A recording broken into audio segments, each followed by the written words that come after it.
we want to talk to you about Crawl Space. You got to subscribe to Crawl Space. Crawl Space is a true crime and mystery podcast hosted by the creators of Missing Maura Murray, which happens to be us. That's right, Tim. It's you and I. We also host Crawl Space. It runs the gamut of the true crime genre, and we try to apply our deep dive investigative techniques into cold cases and missing person cases like Brianna Maitland, Brandon Lawson. We also discuss the mystery of Suitcase Jane Doe, the Colonial Parkway murders, and a number of other cold cases, mysteries, and just strange occurrences. And we also converse with experts in the field of criminal psychology, law enforcement, and crime media. Want to know how to catch a liar? Or what it's like to wear a wire and get a confession from a juror in your son's wrongful murder conviction? Crawl Space has it. Want to know what it's like to escape a serial killer just by happenstance? We got that too. So go ahead and check out Crawl Space, subscribe to it on your favorite podcast app right now. There's no reason to wait. Do it now. Now. You're listening to Scene of the Crime, brought to you by AbJack Entertainment. Be sure to check out some of the other great true crime podcasts from this network, including The Murder in My Family, Missing Persons, and 3 Men and a Mystery. All of these podcasts are available for you to binge on right now, wherever you listen to podcasts.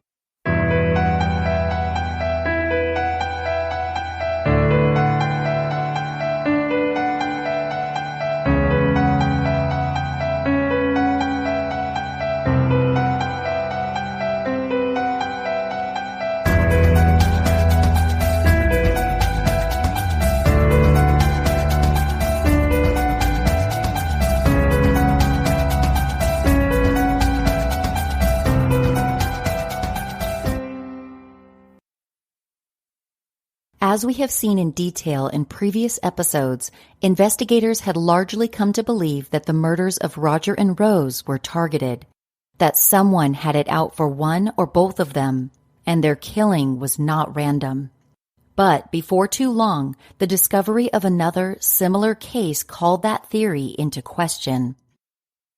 Tim McDonald, DCI supervisor, said that as part of the extensive investigation into the Amana murders, teletypes had been sent out to law enforcement agencies in other states to see if any similar crimes had been reported. It didn't take long for one to surface. A September 19, 1980 article in the Cedar Rapids Gazette by Gary Peterson covering the Amana Holiday Inn slayings stated that the DCI was trying to determine whether a previous murder case could be related to Rose and Roger's murders. While the brutal double murder of the young lovers in the Williamsburg Hotel had received quite a bit of media attention, there was a murder in Galesburg, Illinois in June 1980 that had gone largely unnoticed by the press. After weeding through reports from around the nation for months, in September 1981, DCI Director Gerald Shanahan told the St. Joseph News Press, quote, "Although we have checked several reports from across the country, we still believe the only apparent comparison with the double murder lies with the slaying in Galesburg of a man in a motel room on June 25, 1980. There are definite similarities between the two slayings." However, Director Shanahan told the Cedar Rapids Gazette that investigators did not believe that there was a link between the double murder in the Amana Holiday Inn and this earlier murder, which also took place in a hotel. But he acknowledged that since the cases were quite similar, they could not rule out the possibility. In addition, the chief DCI agent on the case, Larry Gopal, documented the following, quote, "In reviewing the two cases, a number of other similarities were noted, making it appear possible the homicides were committed by the same subject. And local Galesburg authorities were inclined to believe that the two cases were related." A December 1, 1980 article in the St. Joseph News Press quoted a Galesburg police spokesman as saying, "We think there is a definite connection between the Amana slayings and the one which took place here last June 25th. Let's take a look at this previous case. On June 25, 1980, 3 months before the double murder in Williamsburg, William Ross Kyle, whose 26th birthday was the next day, was found deceased in his room at the Sheraton Motor Inn, which is now the Best Western Plus Prairie Inn. The hotel was located at the intersection of East Main Street and I-74 in Galesburg, Illinois. This is about 135 miles from Williamsburg, Iowa. William, a married salesman from Peoria, was a regular at this hotel, staying there for an overnight weekly while he went out on sales calls for the Cedar Rapids-based lumber firm he worked for. But around 12:45 p.m. that day, William was found murdered in room 217. Let's go through the events leading up to the discovery of William's body. William's wife Mary last saw her husband around 8:30 a.m. on the morning of June 24th, a Tuesday, at their home in Peoria. She left for work, and William departed on his weekly trip to visit customers in Rushville and Quincy before checking into the Sheraton, where he was on a first-name basis with much of the hotel staff. William's time that day was accounted for through his visits to his customers' businesses until sometime after 3 p.m. He checked into the hotel sometime between 5 and 7 p.m. and he asked the front desk for the key to the home box office movies, which commenced at 7. William called Mary to touch base that night at 7:50 p.m. This was verified by phone records. He told her that he had just gotten into town and grabbed a burger from McDonald's and was tired and going to bed. He asked her to check the mail and said he would call back at 9:30. Police were able to determine that William had phoned a Mr. Donald Rosen of Galesburg at approximately 8:15 p.m., asking if he was available to play golf the next day. William's wife told police that he almost always played golf in Galesburg before coming home from these work trips. And, indeed, his golf clubs were found in his vehicle, which was parked in the hotel lot. William was next seen in the hotel bar sometime between 8 and 9 p.m., as identified by the bartender, Paula Mead, who had seen William Kyle several times before this occasion and recalled that he was a heavy tipper. On this night, he sat alone at the end of the bar, drank a Michelob, and paid cash. He left the bar sometime after 9, but then William failed to call his wife Mary back at 9:30 p.m. as promised.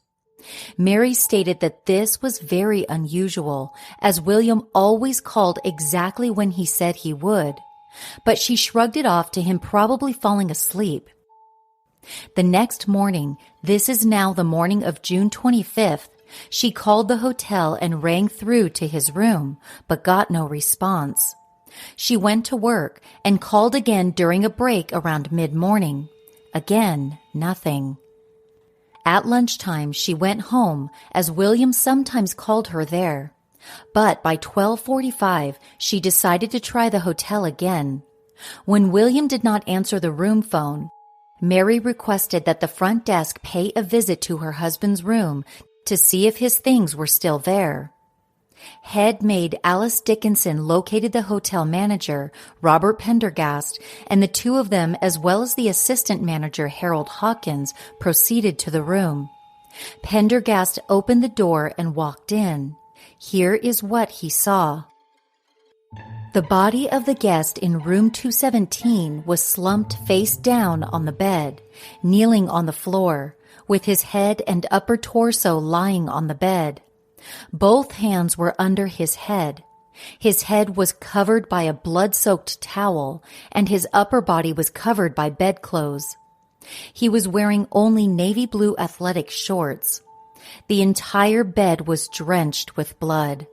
The walls, headboard, side table, and lamp were spattered with blood.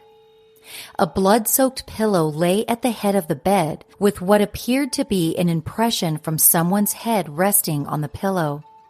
It looked as though the victim had been lying in bed with his head on the pillow when he was struck.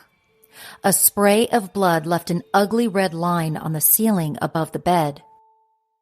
Alice yelled, "Oh my God," and Pendergast quickly shut the door and sent Harold Hawkins to call the police. Pendergast and Alice stayed by the door until officers arrived. Police received the call from hotel management at 12:29 p.m. Galesburg Police Sergeant German and Officer Kirkpatrick arrived on the scene at 1:05. They observed that the man on the bed was dead and called for backup. Galesburg PD detectives Horton, Hasselbacher, and Boynton arrived. Knox County Coroner Roger Hannum also reported to the scene and pronounced the victim dead at 1:30 p.m. From the original police report, quote, "It was observed that the subject had suffered numerous blows to the back of the head with some type of sharp instrument." The body was removed for autopsy, and detectives secured the hotel room and began processing the scene for fingerprints and evidence. They observed that the suitcase on the dresser looked like someone had gone through it and thrown the contents about.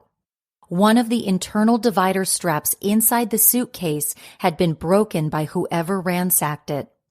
Authorities tagged and bagged a number of items from the hotel room, including the blood-soaked towel wrapped around the victim's head, a blue ink pen found in the victim's hand, loose human hairs found on the victim's back, in his right hand, and on his stomach, the Do Not Disturb sign taken from the door, blood-stained bedding from the bed, clothing and shoes taken off the dresser, closet, and floor, a small cooler, a watch found on the floor, a suitcase and clothing bag, loose work-related paperwork found on the table in the room, and various toiletries appearing to belong to the victim.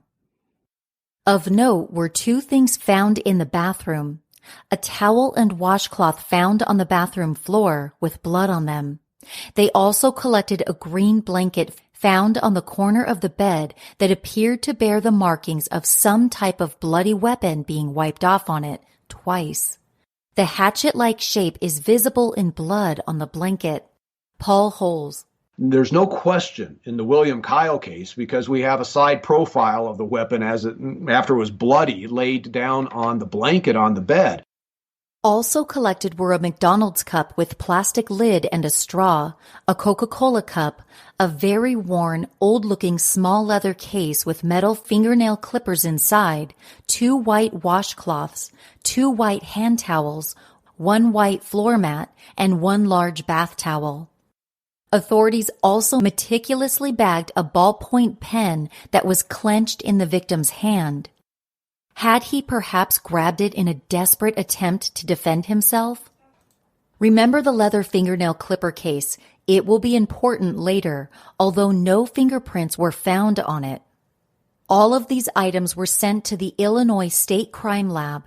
The room was then processed for prints, and latent prints were lifted from the doorway to the bathroom and the black table lamp on the dresser. It's not clear whether a pocket calculator found on the floor was collected or not. The scene was eerily similar to the one in room 260 where Rose and Roger had died. A Do Not Disturb sign hung on the door. The victim was found face down on the bed, having been killed by blows to the head by a heavy, sharp instrument. There was no forced entry into the room, which had been ransacked. Nothing notable had been taken. William's watch was still in the room and his billfold was present, although the contents of his wallet had been strewn around the floor under a chair that was pulled out. There were no fingerprints that were traceable to anyone suspicious. No weapon was found. No one heard or saw anything. And the clincher, there was a U-shaped curl of toothpaste on the carpeted floor near William's leg. The original police report makes very little note of the toothpaste, which was a gel-type toothpaste, presumably having been squeezed out of the tube of AIM, which lay nearby. There was one big difference between the scene of the Kyle murder and that of Roger and Rose. William Kyle's room, number 217, was just 3 doors down the hall from the lobby area of the hotel on the first floor. In contrast to the secluded location of room 260 in the Amana Holiday Inn, William's room was pretty much front and center in a highly trafficked area of the hotel. One thing that was not reflected in the files, but we wondered about, was whether William reserved the same room on each of his weekly visits to the hotel. This could have told us whether someone was perhaps familiar with his movements at the hotel. Room 217 also featured a sliding glass door that opened to a patio area with chairs on it that overlooked the interior recreation area of the hotel, which had a putting green and other centralized activities. Unfortunately, the 40-year-old records do not tell us whether this door was found locked, a potentially crucial detail. Investigators immediately began questioning hotel employees and rounding up the names of hotel guests, particularly those who had stayed in the west wing of the hotel near room 217. Officers spoke with guests whose rooms abutted room 217. The woman in room 219, Alice Summers, said that on the morning of the 25th, around 10 a.m., she heard a very loud noise, like a bang or a fall, from the bathroom in her room. She found nothing, but it was noted that the bathroom of room 219 backs up to the bathroom of room 217. A hotel maintenance man who was familiar with William Kyle said hello to him that night in the hotel hallway between 7 and 8 p.m., but didn't see or hear anything else that night, even though he was down on B Wing, where William's room was located, many times over the course of the evening.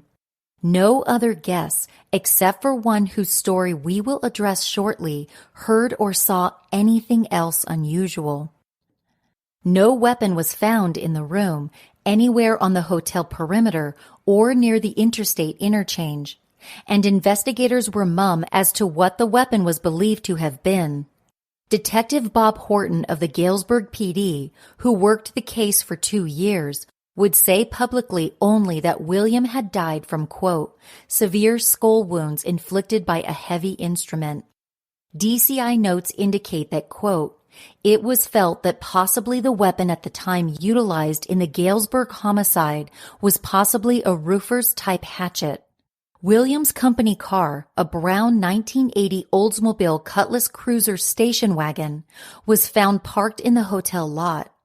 Inside were found a pillow, a set of golf clubs, golf spikes, a windbreaker, various papers, a CB radio and a fuzzbuster radar detector, a tape recorder, and a pair of sunglasses.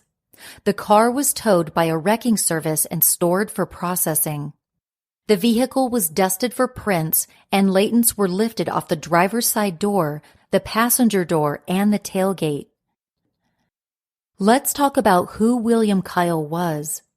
William Ross Kyle was born on June 26, 1954. His parents were Ross and Virginia Kyle of Milwaukee. He had 4 siblings, 2 brothers and 2 sisters. William had attended Drake University, graduating in 1977. His wife, Mary Einhaus, was a college classmate. The two lived in Peoria and were somewhat newly married. Police in Peoria reported having no interaction whatsoever with the victim. When police sat down with Mary, she had no idea what could have happened to him. They were happy. Her husband had no enemies. There were no financial troubles or family issues. The only person her husband knew in Galesburg was his golfing buddy, Dan Rosen. His college friend, Tony Mack, had lived in Galesburg previously, but had since moved to Morton. Mary told detectives that her husband would never have left his clothes on the hotel room floor, the way some of them had been found. He was a very neat person. She identified his clothing, suitcase, papers and books, and cooler, but she had never before seen the worn leather fingernail clipper case that was found in the room. She suggested that they ask William's mother if it might belong to him. To her knowledge, the strap inside the suitcase was not broken when William packed up the previous day. All the items found in William's car were his, she said. Further, she said her husband didn't drink Coke, so she was skeptical that the Coke cup found in his room was his. Detectives visited William's parents in Milwaukee. Mrs. Kyle said the leather fingernail clipper case was not her son's, and that he would not carry something so dirty, worn, and rusted. One of William's known associates that police looking into William's background spoke to was his landlord, Dick Scoville. Scoville told them that William was a super nice guy and was not likely to be involved in anything illegal. His relationship with his wife of 1 year, Mary, appeared to be good. He liked his job as a salesman for Cedar Rapids, Iowa-based Weyerhaeuser Paper Company, and he had a client in Galesburg. This was all confirmed by William's boss, Robert Kucera, who verified that William was a good guy, a reliable worker, and had no known problems on the home front. Investigators tracked down William Kyle's high school and college sweetheart, a woman named Lynn. Lynn and William had gone off to Drake University together and had been engaged before William broke it off. She was devastated by the breakup and had sought psychiatric counseling. She said there were no hard feelings, but she had been left depressed and despondent after he left her. She said that William was liked by everyone and had no enemies. At the conclusion of the interview notes, Officers Horton and Heron wrote, "It is the opinion of these officers that Lynn should not be considered a suspect due to her present mental instability. The mere mention of Kyle's name to causes her to emotionally break down and cry and physically shake." They also spoke several times with William's college fraternity buddy Tony Mack. Mack agreed to submit to fingerprinting and a polygraph exam. It seems likely that these were requested because Mack had ties to Galesburg, having previously lived and worked there. Mack said that he was quite close to William, and he was in shock over the news of his death.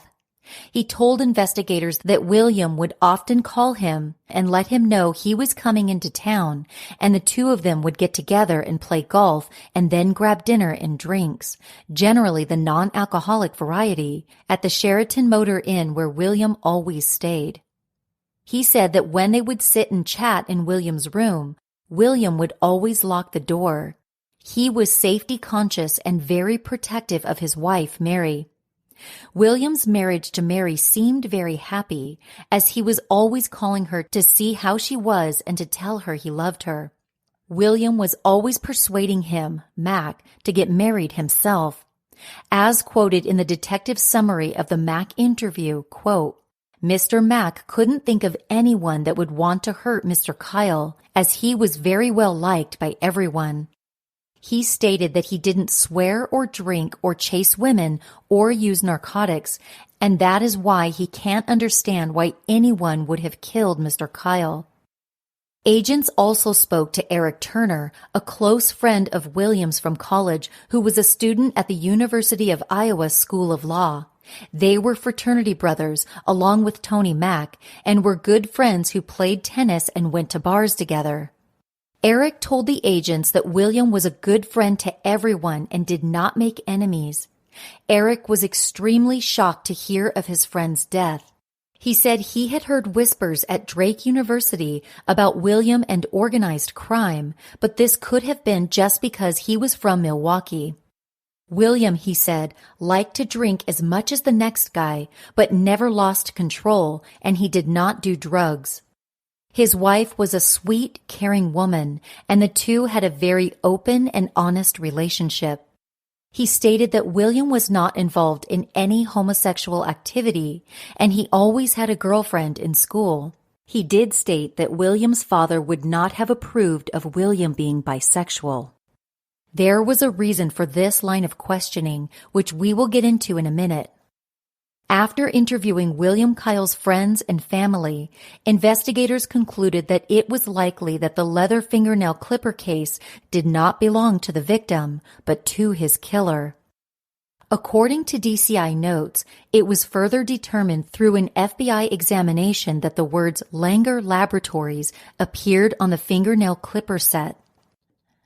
William Kyle's autopsy took place on June 26, 1980, his 26th birthday. Present were several police officers and the Knox County coroner. The autopsy was performed by Dr. De Oris. William's navy blue tennis shorts and underwear were determined to have a blood stain on the right rear. There was blood all over his head, face, and hands, as well as his upper torso. Officers observing the procedure noted that William died of, quote, numerous wounds to the back of the head and shoulder area by a sharp-type instrument which caused severe hemorrhage. The autopsy report itself documents that 9 large, incised, and chop wounds covered the back of the head, neck, and left shoulder. Both sides of the wounds were sharp, and they were 3 to 4.5 centimeters deep. The length varied from 2 to 10 centimeters.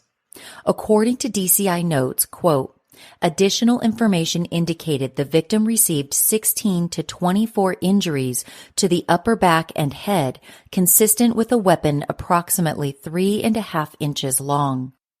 No cuts or wounds were found on the front of the body. The victim did have some deep cuts on his hands, a 1-inch deep cut between the ring and middle finger of his left hand, and a cut so deep that bone showed through on his little finger of his left hand. Officers who observed the body also noted that there were 2 marks on William's lower right leg that appeared to be marks from being hit by something that did not break the skin. All the usual swabs and samples were collected: anal, oral, urethral, fingernail, throat, pubic region. No remarkable findings were noted. Hair and blood samples and fingerprints were collected.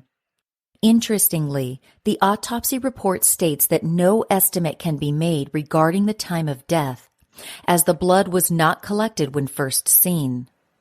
It's unclear what this means. The contents of William's stomach were analyzed and observed to resemble Chinese food. Further testing by the Cook County Medical Lab determined that indeed William had consumed rice, mixed vegetables, and onions. Detectives canvassed Chinese restaurants in the vicinity of the Sheraton and lucked out at Wong's Cafe, where waitress Lisa Norvell remembered William after being shown a photo of him. He had eaten at Wong's between 6 and 6:30 p.m. on the 24th. He ate alone and ordered vegetable chow mein, emphasizing that he did not want meat and tomato juice. This was an unusual order and was easily recalled by the restaurant staff. They identified William from a photo. When he was finished eating, he left, they said. It is worth noting that Mary Kyle told investigators that her husband did not like Chinese food and would not eat any vegetables other than corn.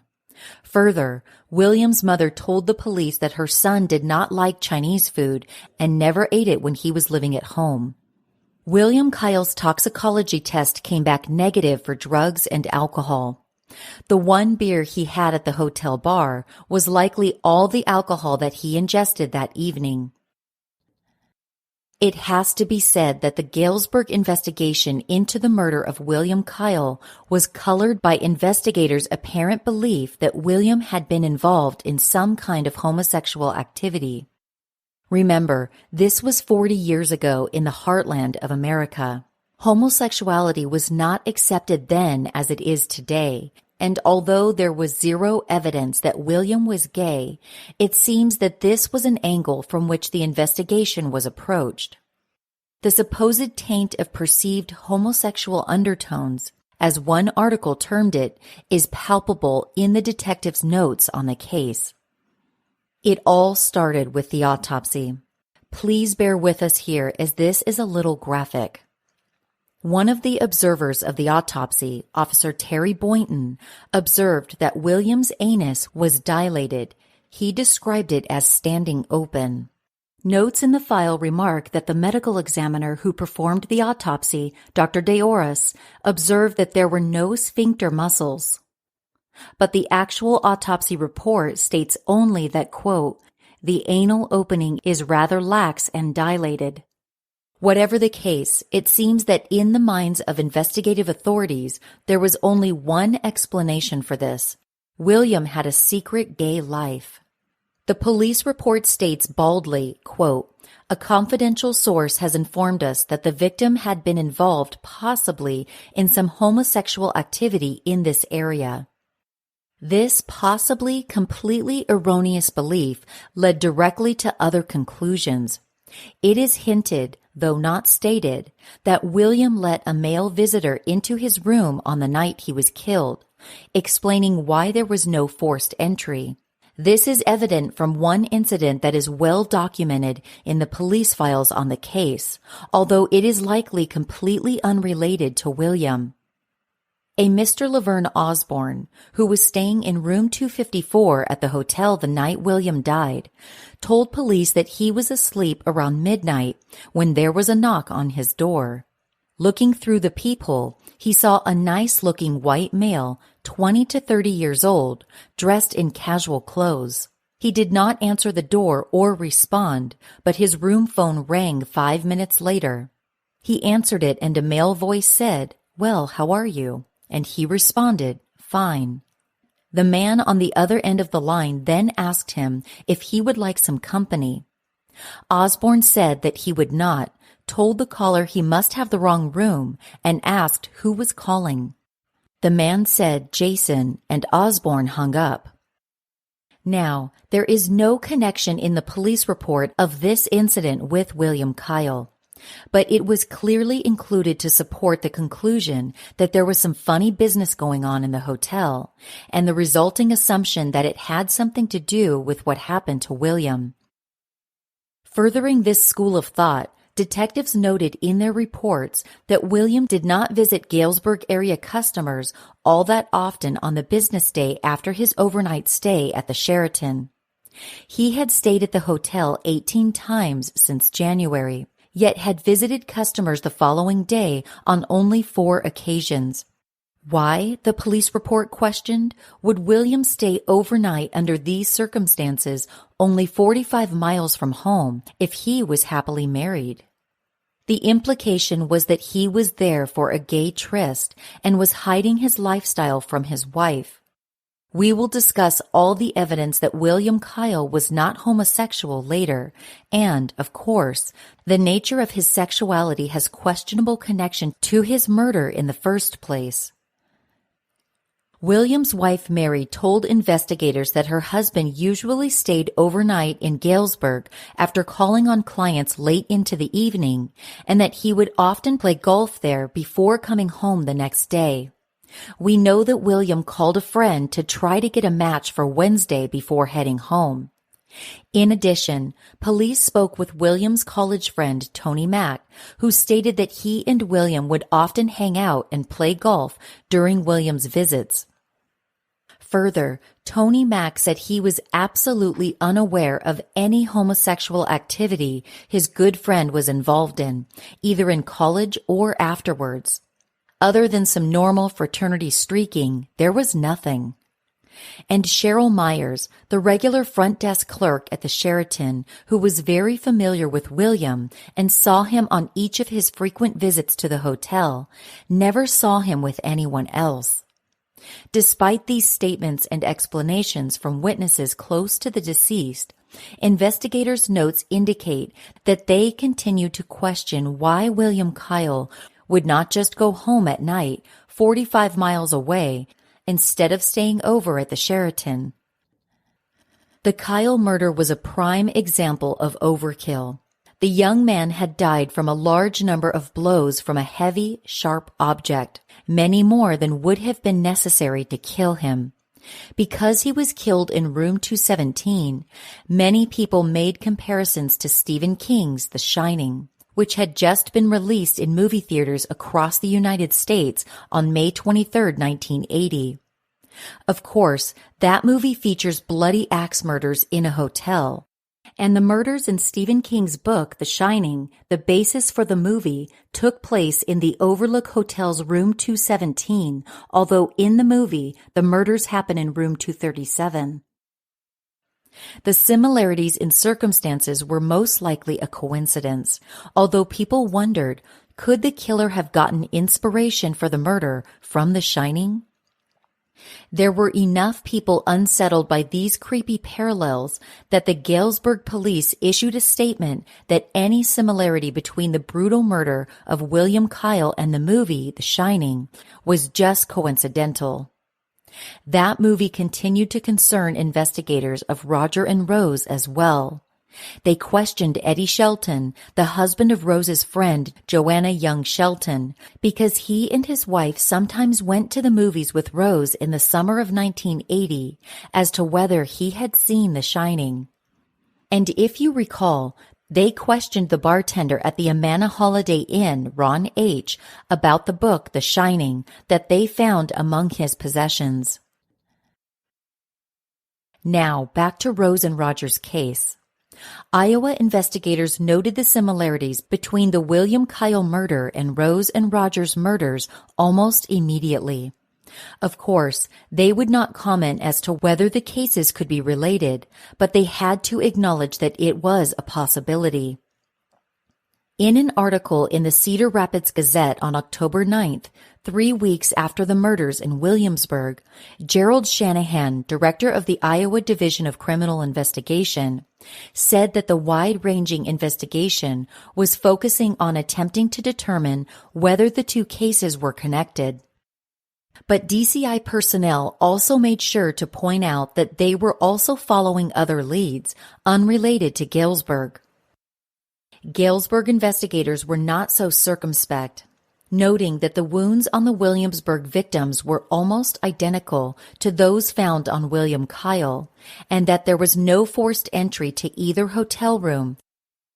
Galesburg authorities were quick to declare the cases likely related and said they were working with Iowa authorities to determine whether there was any connection between the victims. DCI investigator Larry Gopel and Galesburg detective Horton made a list of the similarities of the crime scenes in Williamsburg and Galesburg. 1. No apparent forced entry. 2. Apparent robbery prior to the homicide. This seems to be referring to the ransacked wallets. 3. Majority of the blows to the back of the head as victim lay in bed. 4. Wounds consisting of approximately 3.5 inches. 5. Hatchet-type weapon utilized. 6. Personal belongings as well as wallets gone through. 7. Victim or victims face down or turned left on the bed. 8. Victim's hands above or behind head at the time of attack. 9. Male victim found in shorts or undershorts. 10. Victims found by maid. 11. Do not disturb sign hanging on outside of motel door. 12. Approximate time of death, 8 p.m. to 10 p.m. This was actually unknown in both cases. 13. Toothpaste intentionally squirted at the crime scene. 14. Perpetrator cleaned up in the bathroom. 15. Television on. This was incorrect. The TV was not on in Roger and Rose's room. 16. Lights on. In room 260, only the bathroom light was on. 17. Motel located near interstate. 18. Attack initiated from right side of bed as facing bed from foot. 19. Weapon wiped on some article at the scene. 20. Articles from bathroom carried into bedroom area of the motel room. 21. Desk chairs moved away from desk, which gives the impression that perpetrator possibly sat on chair while going through personal belongings. 22. Wallets gone through to the extent that the credit cards were individually removed. The similarities between the two cases were startling. Paul Holes thinks so as well. When I start seeing a male in his underwear, hatcheted to death in his bed, toothpaste squirted out, his wallet, his personal belongings are gone through in a hotel room right next to the freeway. And then 6 weeks later, I have Roger, a male in his underwear, hatcheted to death in his hotel room. His wallet is gone through. The only difference is the presence of Rose. And I think Rose just happened to be there, and that wasn't the offender's target. And I do think Kyle and the Rose and Rogers case are linked. If this list of similarities is true with some of the unique oddities that's shared between these two cases in two different states, then that becomes interesting to me. I need to look at that William Kyle case. And that's ultimately what I did, is I ended up getting access to the William Kyle case file. And it was stunning in terms of the overlap and similarities with what happened in the Rose in Rose and Rogers case, down to the squirting out of toothpaste. Although investigators issued all sorts of public denials that the two cases were related, connections between the Amana and Galesburg murders were noted by detectives. Margie Lowry told us, I heard them over talking about the toothpaste tube, about having to find it wherever, if it was somewhere in the hotel or in the trash or whatever. So I knew there was something about that they needed to clear up. They felt that it was important evidence that there was a similar thing that associated with the murder that had been done before, that they felt they might have a link in between the two of them. Of course, as Paul pointed out, there were significant differences as well, the most notable being the number of victims, and there was no strange soap evidence found in the Galesburg hotel room. The DCI and Williamsburg area authorities set to work cross-checking the guest registries from the Sheraton in Galesburg and the Holiday Inn in Williamsburg to see if there were any names who were on both lists. This extended to the registries of other hotels in each town on the nights of the murders, and to cross-check whether any Iowa residents were at the Galesburg Hotel on June 25th and whether any Illinois residents were at the Williamsburg Hotel on September 12th. There were no matches. Also, the names of hotel guests were run through the system to see if any of them had criminal records. Investigators struck out in their investigation into William Kyle's personal life with regard to any potential suspects. He appeared to have no dangerous habits, beefs with anyone, or any issues at all that could explain his brutal slaying. Police began to look for another angle. There was one interesting lead that was pursued. Investigators spoke with a Sheraton Hotel guest, a Mr. Robert E. Johnson, who stayed in room 215 on the night of June 24th, the room right next to William Kyle's. He said that evening he went to the room of an associate, Q. Appel, for a drink. He and Appel were both staying at the hotel on the night of the 24th for a meeting of pork producers. He and Appel then went to the bar to dinner at the hotel restaurant, finishing up around 11:30. At that time, Johnson returned to his room and went to bed.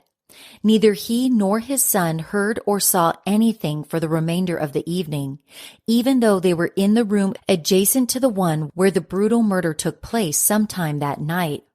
Investigators on the Kyle case took an interest in this Q. Appel of Galvin, Illinois, who was staying in room 314 of the hotel that night, on the same wing as William Kyle.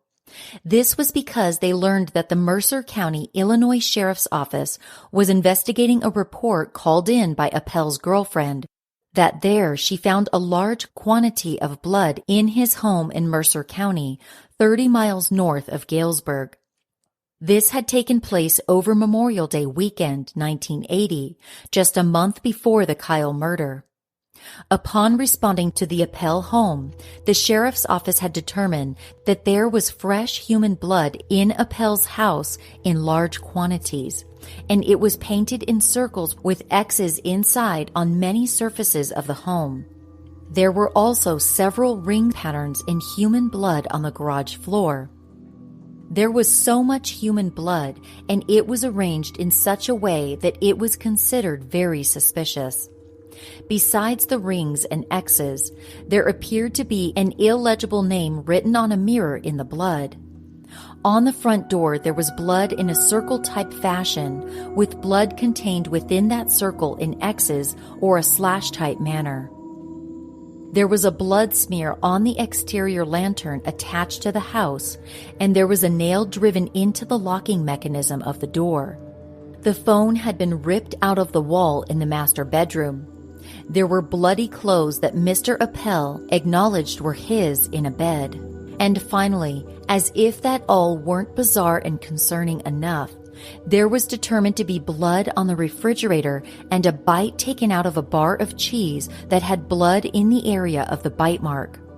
All of this led the Illinois State Division of Criminal Investigation and the Mercer County Sheriff's Office to consider whether Mr. Appel could have been in a cult. It was observed that over Memorial Day weekend, when the blood had appeared, it was a full moon. The scene at the home was disturbing enough that investigators considered the possibility that a homicide had occurred there. Here is an excerpt from the case file. Quote, Deputy Sheriff Glancy advised that a psychic has been consulted in connection with this case, and she advised that this situation may be related to the occult, and it was indicated to this agent by 2 investigators that they do have suspicion a homicide may have occurred at the scene in question. And this intrigued Galesburg detectives, who wondered whether the subsequent killing of William Kyle could have been related to these strange happenings at the home of Mr. Appel. And, as we saw in some of our earlier episodes, there was also some indication that Rose may have been involved in a cult, one whose activities scared her. Q. Appel was a wealthy hog farmer, at age 60, who drove a car with the license plate Hog 1. He lawyered up quickly, and his story that all the blood was from a deep cut on his hand, which hospital records showed required 10 stitches, was not plausible to investigators. But we have never seen any indication that he was ever arrested for anything. He was found not to have a criminal record in Illinois. And there was nothing whatsoever tying him to the murder of William Kyle, other than that he was staying in the same hotel on the same night. Even if he was in a cult, there was never any connection made between this cult activity and any of the 1980 hotel murder victims. Soon, investigators honed in on a more viable suspect. Galesburg police focused on a suspect for the Kyle murder very quickly. This was partially thanks to the musings of a psychic they consulted when they hit a dead end in the murder investigation. This was well-known self-professed parapsychologist Greta Alexander. She told police that they were looking for a steel or construction worker with a criminal record, someone who was quiet but had a violent temper. The suspect was likely carrying a tool belt and was possibly a user of hypodermic needles. He likely stayed in the area for a time after the murder, but then was headed south near the ocean to a place with cane fields and oil fields. She even drew a picture of the weapon that her vision told her was used in the Galesburg murder, and she drew a cane knife, a tool that is used almost exclusively in the sugarcane harvesting industry, such as that found in Louisiana. It just so happened that Galesburg PD had recently come across someone who fit this description to a T. Raimundo Esparza. Larry Bauman, who was a special agent for the Burlington Northern Railroad, reported an incident that took place at 7:40 p.m. on June 24th at the railroad yard. This was the night when William Kyle checked into the Sheraton Motor Inn in Galesburg. Bauman called the police on a drunk guy who was loitering at the Burlington Northern Railroad yards. Officer McCants and Officer Clegg responded to the scene and found this man refusing to leave. It seems that he might have been trying to sneak onto a freight train, as he told Bauman and the responding officers that he was a steel worker who was trying to get to the Minneapolis-St. Paul area via train. The man, who showed a Louisiana ID naming him as Raimundo Esparza, was wearing a denim shirt, brown leather boots, white work gloves, and army web belt with tools on it. Bauman requested that the police escort Esparza off the property. The two drove Esparza to the intersection of East Main and I-74 and dropped him off. The next day, Illinois State Trooper Stanley Talbert issued a Raimundo Esparza a ticket for hitchhiking at I-74 and East Main in the early daylight hours of June 25th, around 5:15 a.m. Esparza told the trooper he had spent the night under a bridge. He was carrying a tool belt, including what appeared to be a hammer and some punches.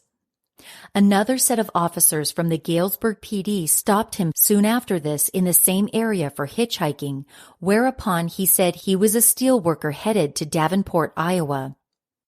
These police interactions with Esparza took place approximately 1 block from the Sheraton Motor Inn where the Galesburg homicide occurred. William Kyle was found dead that day. By then, Raimundo Esparza was long gone. In the wake of the murder and law enforcement interest in the hitchhiking train jumper who had apparently spent the night in Galesburg right near the crime scene, Officer McCants was subjected to hypnosis. Officer McCants stated under hypnosis that this man, Raimundo Esparza, was carrying a tool belt which had several chisels and a mallet-type hammer in it, and was also carrying a green canvas-type bag, which was full of something unknown. McCants recalled that he gave Esparza a ride to the intersection of Pennsylvania Avenue and East Main Street.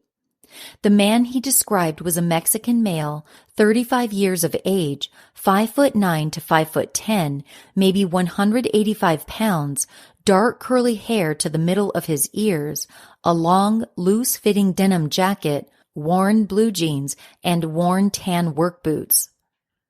Galesburg investigators had spoken at length with Sheraton Motor Inn staff and workers, and they discovered that some of them remembered a guy at the hotel on the night of the Kyle murder who fit Esparza's description. Maria Hoffman, a night hostess in the Sheraton dining room who was on duty on the night of the Kyle murder, underwent hypnosis to help her recall what she had seen that evening. She described a man who walked by the dining area, whom she assumed was a maintenance man carrying a bag of some sort. This man then came into the dining room around 9:45 p.m. wanting dinner. The kitchen was closed, so the man asked for coffee. He sat at the third table and drank 2 cups of coffee. Maria said the man she saw was a white male, 5'7" to 5'8", 150 to 160 pounds, dark skin, dark hair that covered the tops of his ears, smelling of sweat. He was wearing a red, green, white, and brown plaid shirt, with the top 2 buttons open showing chest hair. The shirt was tucked into dirty, faded blue jeans and a wide brown leather belt. The man was also wearing dirty leather work boots. He was carrying some kind of large paper sack. Maria helped put together a composite drawing of the man she saw. Carol Nelson was a waitress in the dining room. She also said that on June 24th, a man came in around 9:45 p.m. wanting coffee. He was carrying a large paper sack, which was folded over at the top. She described him as a white male, age 36 to 42, short, thin, with dark hair, wearing a red and green plaid flannel shirt, old Levi's, and tan boots. He was dirty and unkempt. She said he acted strange and kept looking around at everybody while he drank his coffee. Carol, Maria, and another hotel worker named Sharon Pyle were shown a photo lineup containing pictures of 6 men. This was on November 25th, 5 full months after the murder. All 3 of them picked the photo of Esparza out of the photos displayed to them, and confirmed that he was the man drinking coffee in the Sheraton dining room around 9:45 p.m. on June 24th. They all said that they were certain of their choice, although Carol said she was only pretty sure it was him. So who was Raimundo Esparza? Esparza was born in California on January 7, 1931. At the time of the Galesburg murder, he was 49 years old. The Korean War vet, who had enlisted in the armed services in 1948 at age 17, was a known drifter with no fixed address who hopped from one short-term lodging to another. He was known to travel around the country in search of work. After the Galesburg murder, Galesburg PD ran a wanted check on Esparza after he was cited for hitchhiking on June 25th. They obtained his rap sheet from California. Esparza had a long record that we were able to review. His first arrest was as a juvenile in 1945 for possession and property damage. After that, he avoided capture for any illegal activity until 1953, when he started to really rack up the arrests. We counted 16 callers for a multitude of crimes such as narcotics possession, burglary, drunk driving, auto theft, parole violations, and escape. All of these offenses were in the state of California. Esparza was in and out of San Quentin multiple times. He finally broke parole in California and next turned up in Morgan City, Louisiana, in August 1962. In the 8 years he was based in Louisiana, he was arrested there for offenses like drunk and disorderly, association with known criminals, and heroin possession. A psychiatric examination found that, quote, Esparza was a latent homosexual and became very violent at the onset of any type of homosexual encounter. It's not clear how this information was ascertained. The report also labeled Esparza as an alcoholic and heroin addict. What made Esparza particularly intriguing to investigators was that they discovered that he maintained a rental unit in Davenport, Iowa, 90 miles from Williamsburg, at the time of the Amana Hatchet murders. This put him in 2 states where violent murders in hotels along interstates had occurred. Investigators obtained a search warrant to search Esparza's Davenport apartment for some specific things. They were looking for any personal items belonging to William Kyle or Roger and Rose. They also searched for any blood-stained clothing, a plaid shirt, a machete, or other instrument capable of cutting marks on flesh, and a cane knife. They found none of these items. The most lethal thing they confiscated was a hammer, although they also impounded his car, which was barely operational. Then they left, having not found any of the items specified in the warrant or anything at all connecting Raimundo Esparza with any of the murders. On December 12, 1980, investigators sat down with a cooperative Esparza, whom they had developed as a suspect in the Galesburg murder.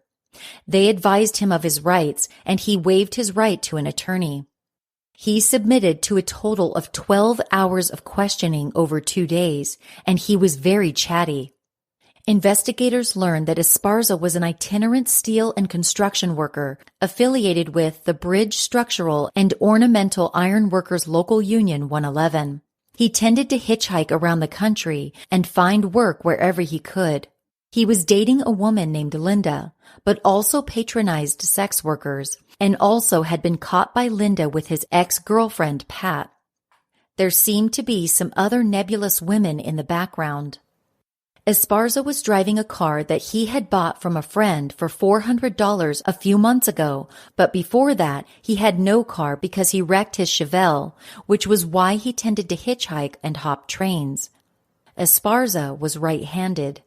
Esparza asked detectives why he was being interviewed, and they told him that an incident had occurred while he was in Galesburg on the night of June 24th. Here are some excerpts of the investigator's summary of the interview. Esparza, quote, was advised by Detective Horton that there had been a murder in Galesburg in a motel the night he was in town near where he was hitchhiking, and that 3 gals identified him as being in the restaurant. Esparza said he doesn't drink coffee. He said it tasted like battery acid to him, and it frayed his nerves, and he didn't go into any hotels in Galesburg. And during the interview, which took place over multiple hours, including several very late at night, he refused coffee and drank only water. In reference to his Galesburg trip, he stated that he didn't have much money and that he had enough for 1 beer at a tavern in Galesburg after the cop dropped him off. He then came back and had a burger, and he did not have more than 2 beers. He slept under the bridge on the abutment that night. The next morning, It took him 3 hours to get a ride, during which time he had a couple of interactions with cops. Esparza said he had never been to or even heard of the Amana colonies until police started questioning him. Investigators asked Esparza about his activities in Iowa during the late summer of 1980. Investigators' notes tell us that, quote, information provided indicates that Esparza was hospitalized at the Vets Hospital in Iowa City from August 27, 1980 through August 29, 1980, as well as from July 14, 1980 to July 21, 1980. They were interested in Iowa City because it is only 25 miles from there to the Amana colonies. Esparza confirmed that he had stayed at the Veterans Affairs Medical Center in Iowa City for 8 days because he had a drinking problem, his legs swelled up, and he had some other physical ailments. He said that he got there by bus. He was also in Iowa City on another date in August that he could not recall exactly, when he drove a female friend to a hospital there for surgery. He liked to hang out at the Ponderosa in Davenport. Esparza told investigators that he tended to drink a can of beer every 45 minutes, and he was pretty consistent with this. Esparza agreed to be printed, and he told police that he did not care that they had searched his place. Esparza was questioned directly about the tools he owned. He was asked if he had ever owned an axe, roofer's hammer, cane knife, or hatchet, and he shook his head no and stated that he has never worked in the fields or the woods. Esparza did not have an alibi for the night on which William Kyle was killed, and he was in Galesburg. His story was that he got a beer and a burger at a pub and slept under a bridge. But there was nothing connecting him to the scene of the crime, or was there? Let's discuss the one piece of evidence that was found at the scene in William Kyle's hotel room that investigators believed was connected to the killer. We are talking about the fingernail kit contained in a worn, dirty brown leather case with the words Langer Laboratories embossed on it. Much work was done to try to pin down the origins of this fingernail kit. It had been manufactured by the W.E. Bassett Company, located in Derby, Connecticut. This was determined through the patent numbers located on the fingernail clipper case.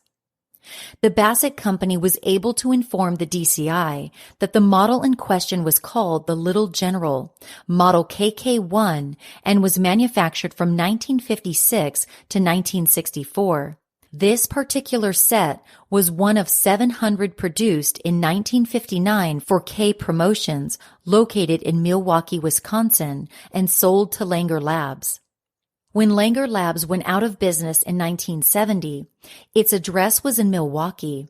However, a DCI lab tech was able to locate a Langer Laboratories, a podiatry lab in Brea, California, about 1 hour from Los Angeles. Raimundo Esparza had been born and raised in L.A., and he had donated blood to at least 2 private labs in the L.A. area. Now, note that there is nothing in the case file that connects the fingernail clipper set with this Langer Labs in California. The DCI notes indicate that these sets were primarily given to customers in the Milwaukee area. And even if the set did come from the Brea, California Langer Labs, there is no certain connection shown between Raimundo Esparza and that business. But there was enough of a connection, however loose, between Esparza and the clipper set that it convinced investigators that Esparza was their man. Detectives interviewed many people in Esparza's life or past to try to get a sense of his character and travels. Detective Horton discovered that Esparza had a daughter named Holly Esparza, who had been arrested in Des Moines in October 1979 for prostitution. She skipped out on her bond. It's not known if investigators were able to locate her after that. Galesburg PD sat down with Lena Mary Sutton, Esparza's ex-wife. The two had met in a bar in Morgan City in 1971. For the first 18 months of their marriage, traveled around the country hitchhiking. She said Esparza would only care about having enough money to drink, so he would occasionally work, but more often he would sell his blood to blood banks or steal petty items to pawn for cash. He did receive $25,000 compensation for falling off a bridge while working because he was unable to work for 17 months. His general pattern was he would settle down with her for a month or two and then be off to travel around multiple states, she believed as many as 36. They were married for 7 years before he had called her from Evansdale, Indiana, in 1978 to ask her for a divorce. Lena said that Esparza was violent and very jealous and would beat her, but would always cry and be very sorry afterwards. He also had a fear and an aversion to homosexuality. She was afraid of him and believed that he was capable of hurting and possibly even killing another person. Lena said that paradoxically, Esparza had a fear of knives, but that she had heard he cut his first wife when she turned him into the parole board. Lena said that when Esparza was sober, he was liked by everyone, but when he drank, he could turn violent. She said that Esparza had told her that when he was 7 years old, he caught his mother in bed with another man.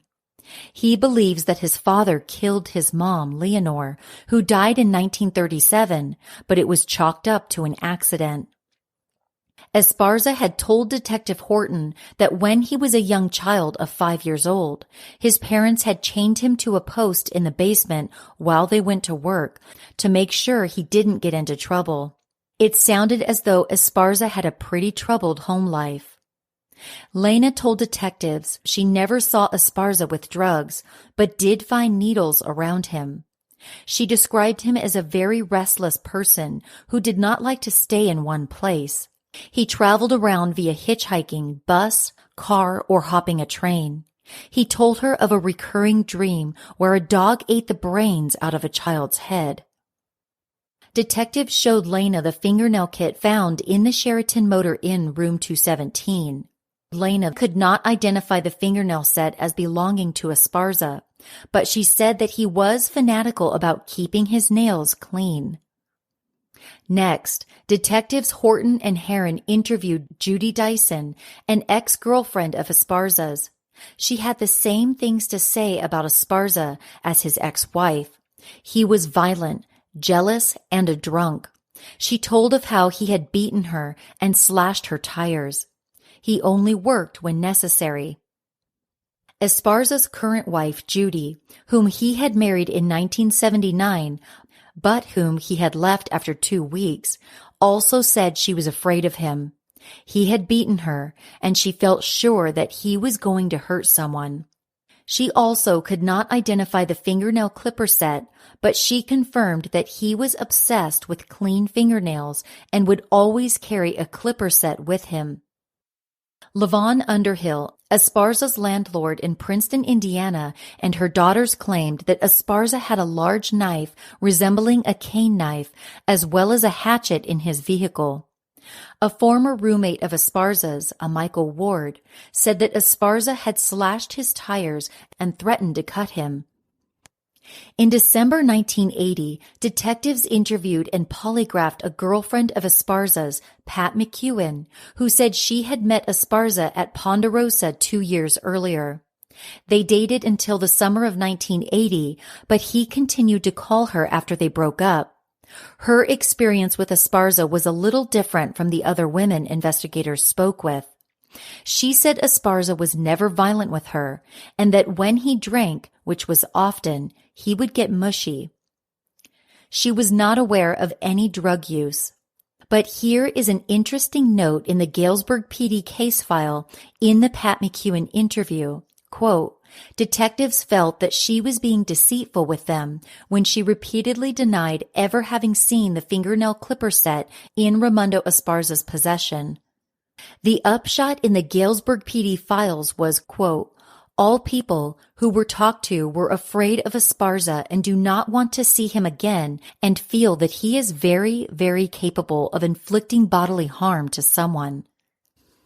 Galesburg detectives' notes state, quote, Investigation will continue. However, it is felt that this case contains enough information and evidence to believe that Esparza Raimundo was a prime suspect in the murder of William Kyle. Here is Paul Holes. Esparza came out of the William Kyle case. He is the prime suspect in that homicide. He was in Galesburg. He was initially encountered by two railroad security guards. He was a semi-transient person that was riding the railways around the country in order to find work. He was an iron worker. He had this big satchel that possibly contained some tools, for him to be able to use at the job sites. And these security guards, found him. They called Galesburg PD. A female officer picked him up and dropped him off at the overpass, where the hotel where William Kyle was at. So he's put in that location by Galesburg PD. And then he proceeds to go inside the hotel's restaurant, and you have waitresses that pick him out of a photo lineup of having actually been inside that hotel. So that's very interesting, at least from he is now at least on property grounds the night of William Kyle's homicide. The most compelling thing about Esparza and William Kyle is that the offender in the Kyle homicide dropped a fingernail clipper kit, one of those little leather pouches that had, fingernail clippers and the little scraper and file to clean your fingernails with. Wasn't the victims. The wife said, "That's not my victims." We're absolutely confident the offender dropped it. The original Galesburg PD investigator, based on the markings, the make and model number, if you will, of that fingernail clipper kit, was able to track that kit back as being a promotional item that was being distributed at blood drives in the Los Angeles area back in the 1950s. Esparza was a blood donor to that blood drive and likely received that promotional fingernail clipper kit. So, of course, that is a priority item for DNA, because if Esparza's DNA is on any aspect of that clipper kit, then basically the William Kyle case is solved. Now, it's obviously not unique. Other people would have the same kit, but the fact that this kit was distributed in Esparza's hometown of Los Angeles, had a blood drive that he was proven to have given blood for, is compelling. So, in summary, there was a significant amount of circumstantial evidence against Esparza for the Galesburg murder. He was a violent, alcoholic drifter who was seen in Galesburg on the night of the murders and the next morning. He was ID'd by 3 hotel staff members from a photo lineup as being in the hotel itself. Esparza was seen carrying a tool belt and possibly owned a cane knife, very commonly used in Louisiana, where he resided for 8 years. The fingernail kit was tracked to a lab in California, where they were given away during a 2-week period, and Esparza was in the area at the time and was obsessed with tending to his nails. And Esparza was believed to have latent homosexual tendencies, and if you recall, investigators felt that there was a homosexual aspect to the Kyle murder. That's it. There was no other evidence linking Esparza to what happened in room 217 that night. His prints were not found at the scene, and although he was known to steal things, William Kyle was not robbed. Esparza denied any involvement, and he died in March 1983 at the VA hospital in Iowa City due to cardiopulmonary arrest, pneumonia, pulmonary edema, and end-stage liver disease. He was buried at Rose Hill Cemetery in Whittier, California. Despite the lack of physical evidence, Galesburg investigators Bob Horton and Tom La Follette, who worked the Kyle case for years, believed that Esparza was their man.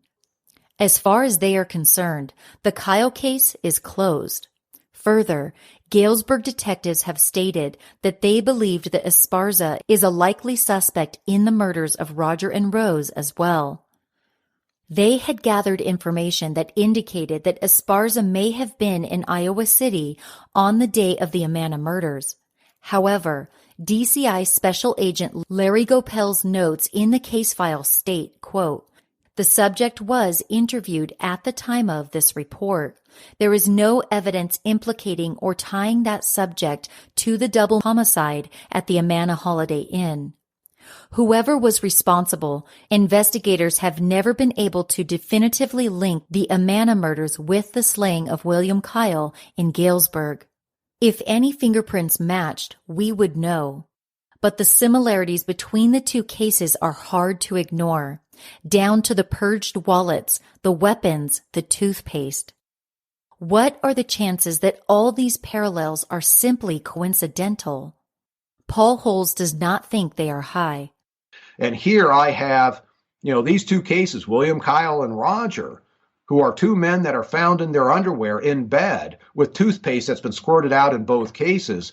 And I go, okay, so now it appears that we potentially have this homosexual activity with a kind of by proxy with the toothpaste.